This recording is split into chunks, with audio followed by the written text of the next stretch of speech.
ప్రాణమా సుస్వాగతం నీదే సుమా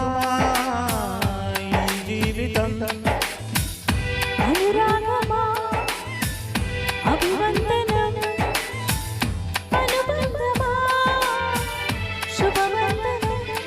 నీ కోసమే పుట్టానని నా ఊపిరన్నదే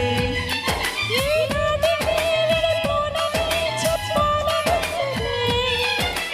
మరొక్క మారు ఆ మాటే మనస్సున